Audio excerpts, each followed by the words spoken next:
Sophia will recount how I took control of my life and put a stop to my husband Xander's destructive influence. For privacy reasons, I'll be using pseudonyms. As a prominent lawyer in my state, anonymity is crucial for various reasons. Let's not delve into the intricacies of Ma and Xander's love story. We fell in love, got married, and eventually divorced. The love, it seemed, wasn't reciprocal. As standard, he cheated on me. The signs were apparent: avoidance, excessive time outside, and frequent business trips. Though I wasn't involved in his sizable business, despite my success as a lawyer, Xander considered me a failure due to earning less than him. One day, during another one of his supposed business trips, I decided to investigate. I discovered a secret Facebook account on his old laptop, confirming my suspicions. He was cheating with a beautiful woman, someone he found more attractive than me, often criticizing my appearance. Heartbroken and angered, I confronted him immediately. "Sandra, are you cheating on me?" "I have proof," I declared. Sander callously responded, "Sophia, you're just not that interesting anymore. You're always engrossed in pointless cases, neglecting me. Besides, you're not a supermodel who can captivate me with looks alone." Confused, I retorted, "What are you talking about, Sander? I have a demanding job. And you knew that when we got married. I haven't neglected you. It's you who stopped coming home and refused to communicate." And that's how I discovered Sander's affair. When I finally decided to confront him, I anticipated a degree of remorse from him, but the cold response I received caught me off guard. He shifted all the blame onto me, justifying his cheating, a claim that held no validity. Refusing to be falsely accused, I pointed out the flaws in his accusations. Instead of defending his position, he turned cold once more and nonchalantly revealed that he was relieved I had discovered his affair.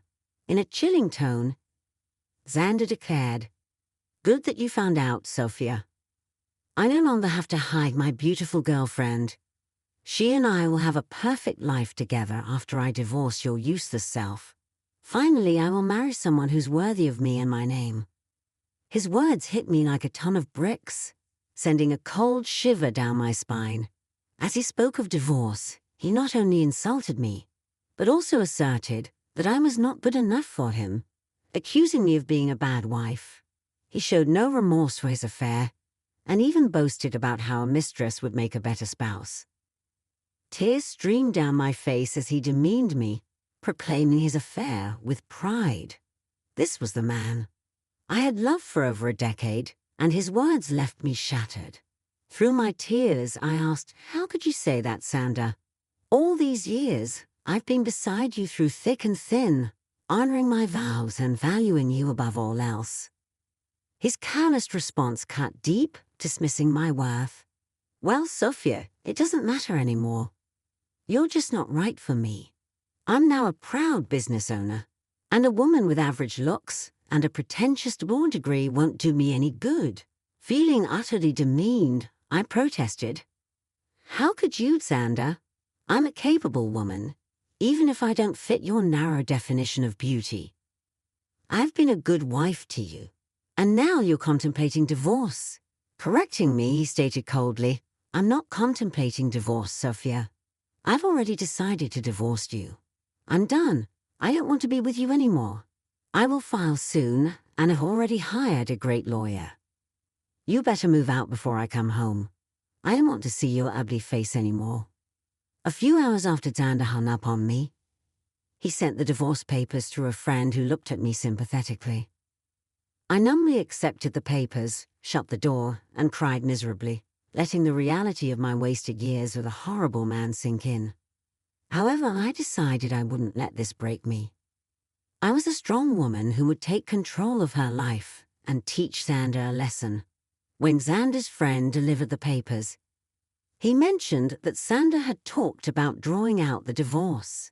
Initially puzzled, it dawned on me that we had a prenup. Xander had insisted that I was entitled to half of his business if he cheated. something I had overlooked in my emotional turmoil. It made sense why Xander wanted to prolong the divorce. He hoped I would give up my rightful share.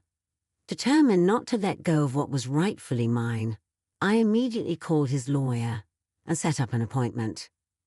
Within 2 days, I moved out of Xander's house and into my childhood home, which was in my name. I texted Xander that I had already moved my belongings, asserting, "I took my ugly face and body out of your down house. Good that you've come to your senses and not making a fuss." Xander responded, boasting about his lawyer's reputation, but I calmly warned him, "I will give you my business, that's for sure. For now, you will stay away from me." Determined to uphold the prenup, I was ready to face whatever challenges lay ahead. "I don't want to talk to you. You can only speak to me through my lawyers now, and I expect you to empty my house." Xander's words ignited a surge of boiling rage within me. It's astonishing how anger and hatred can fuel one's determination when faced with such utter contempt. My mind cleared, and I couldn't help but almost laugh at Xander's ignorance. He had no clue who he was up against. Doubtful that his lawyer, Jake, knew either, I arranged a meeting with him at a cafe. Upon seeing me, Jake began to visibly tremble, only calming down upon recognizing me. He seemed confident, but not enough. Jake was a decent lawyer, but he hadn't anticipated facing off against someone like me. Xander never considered me influential, so Jake was utterly unprepared for our encounter. Jake appeared nervous, and his hands shook. But I refrained from further intimidation. He wasn't to blame for my predicament. "Hello, Jake. Nice to see you here," I greeted, noticing his surprise. "If you have any doubts, let me clear them for you. Yes, I am the wife. Ma'am, I'm so sorry. I wasn't expecting you to show up," Jake stammered, flustered by my presence. "The surnames don't match because I got married after I received my law degree. I used my maiden name for official purposes," I explained. "Ah, I see," Jake muttered, visibly uncomfortable. "So I'm guessing you want to drag out this case." "That's what my client has told me." "Your client has been misleading you, Jake. He's the one who wants to prolong this case. Isn't that what he told you?" I confronted him directly. Knowing my reputation as a lawyer spoke volumes. Jake squirmed under my scrutiny. Accustomed to asking the right questions, I didn't mince words. "You don't have to answer that, Jake. I've known Xander for over a decade. I married the idiot, for God's sake. I know what goes through his thick head." Concerned for Jake's predicament, I decided to enlighten him. "Since I know you and it's not fair on you, I'll tell you the truth about this divorce." "What do you mean, ma'am?" Jake inquired, clearly taken aback. "Did my dear husband mention to you that he cheated on me?" I asked pointedly, watching Jake's expression for confirmation. His reaction spoke volumes, confirming my suspicions.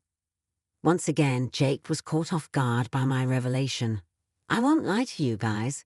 It did sting and hurt my ego to admit to my colleague that I have been cheated on. It's not a pleasant experience.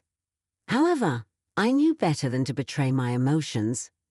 No matter how humiliated I felt, I still had the upper hand, and I was well aware of that. Jake, on the other hand, didn't know, he said. "Oh no, I don't think my client has told me about that." But he did warn me that, in his words, "You would make some baseless accusations because you want to ruin him." Oh, you poor thing, Jake. Your client has played you like a fiddle. Although it might make you happy to know that Xander thinks you are one of the best lawyers out there, well, that's a big compliment. But I will never measure up to you, ma'am, Jake confessed. I wish he had told me that his wife also practices law. He only told me that you work at a law firm, I shared. My husband never really took my accomplishments seriously. He had a habit of undermining my work and influence. It was foolish of me to stay with him this long. However, It was smart of me to sign the prenup to save my butt, I continued.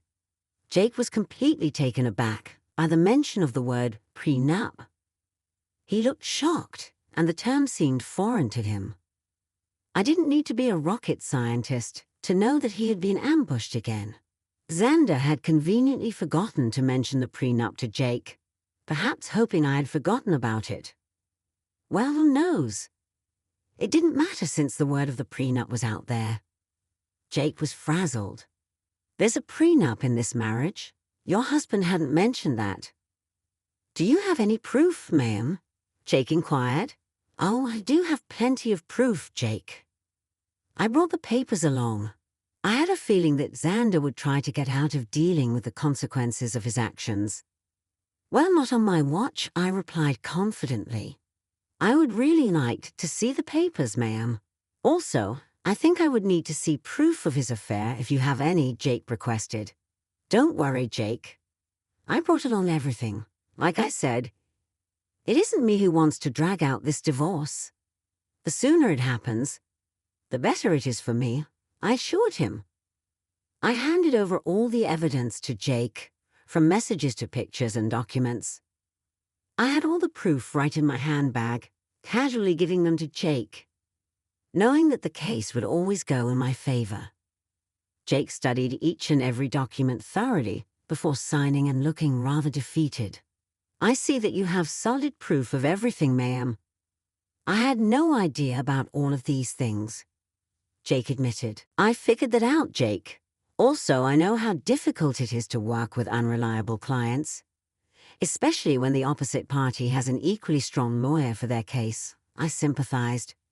You're right about that, ma'am. I think that's all I needed to talk about today. I believe I need to have a serious conversation with my client before I decide to proceed with his case. I'm sure someone will contact you soon, although I can't say that it will be me, Jake said. I thanked him for his time and proceeded to walk out of the cafe. I went straight to work and started to prepare my own documents for the divorce. All the lingering sadness was gone now. There was this rage within me that was driving me to make sure Xander suffered for what he had done. And I knew he had no way out of this mess he had created. It took Xander one day to get back to me. He called me on my number, despite telling me not to contact him directly. It was funny but not surprising. I knew he would find himself in this situation. When I answered his call, he sounded very pissed off. What the hell did you say to my lawyer, Sophia? He demanded. My.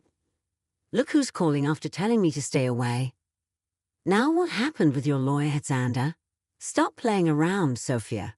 Tell me what you told him that made him quit today. Your lawyer quit today? How sad, Xander. I guess you should have been upfront about your situation and who they would be fighting against. You don't know what you're saying. You are a freaking nobody. I won't let you take away my family business. Oh, I would like to see you try, Xander. I will hire a better lawyer and outdo you. Just wait and watch. I will destroy you in court. You'll come to me begging for mercy. Well, sounds like a plan, Xander. Good luck with that. But a word of advice from a lawyer. Remember to tell your new lawyer about your affair and the prenup. When I said that, Xander simply hung up on me. It made me chuckle. He was in deep trouble, but still didn't know it. He would try every lawyer in town and see if anyone would represent him. I am a known name here, so people know not to mess with me. Plus, anyone stupid enough to believe his lies would be dragged down to reality when I presented them with my ammo. Sanders said that he would make me beg for mercy. I knew that it would be a matter of time before he would come begging at my door. I was right in thinking that Xander would be back, begging at my door. He literally had no other choice. One fine morning while I was getting ready for work, there was a knock at my door. I was a little confused about who showed up at such an odd time. Imagine my surprise when I opened the door and found my soon-to-be ex-husband looking forlorn and weary. I invited him in because I didn't want the scene outside my home. I was already dealing with enough, When he came inside, I said, "Make it quick, Xander. I don't have enough time to waste on you. I don't even know why you're here. We were supposed to strictly communicate through lawyers only." "Yeah, about that. I haven't found a good divorce lawyer yet," he confessed. "Oh, that's sad for you, Xander. You better hurry up because I hear that your mistress has been dying to marry you. I'm not worried about her anymore. Listen, Sophia, we need to talk. You have been sabotaging my lawyer so that they wouldn't take my case. That is very unfair," he accused. I immediately laughed when he said that. I couldn't believe that Xander would have the audacity to pin the entire blame on me. This once again showed how little he valued my profession. He thought that just because he was willing to throw money, people would pull at his feet. Oh dear, that's an amazing joke, Xander. Let me just clear that misconception for you. I haven't been sabotaging anything. It's your stupidity that's causing trouble. I don't understand what I even did. Should I remind you how you lied to your lawyers about the affair and the prenup? That is enough to make them look like fools in court. Do you think lawyers would jump at representing unreliable clients like you? Besides, I will admit that my name will make a lot of people walk away. You may consider me to be useless, but I actually do have a good name in this profession. Yes, I know that now, Sophia. I've tried being open with lawyers too, but none of them are willing to help me. That's what happens when you try to go against an ironclad prenup. You really should have thought your affair through, Xander. Not that it matters now. The damage is done. No sane lawyer would fight for your cause. You'll be giving me half of your business. Xander's facial expression said it all. He didn't want to lose his business. I mean, that's why he tried to pick a good lawyer and drag out the divorce.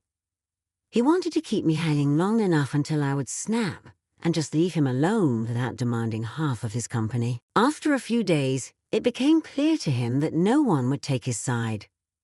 Hell, he was even finding it hard to find any lawyer who would go against me. So he did what he thought was his last resort. He started to cry and beg. "Sophia, you know how much this business means to me. Please don't do this. You can take everything else, but please don't ask to split the business." "Why not, Xander? You were the one who put in the clause of splitting the business in case you cheated. You think I will give up my rights that easily? I deserve it after the betrayal you threw in my face. It was all a mistake, Sophia, believe me. I've actually put my relationship on hold because I know what a big mistake it was. Maybe, just maybe, we can give this marriage a try.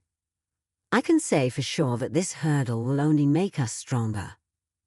Xander's words made me laugh out loud again. The audacity of this man was unmatched by anyone I knew. I really didn't know what to say.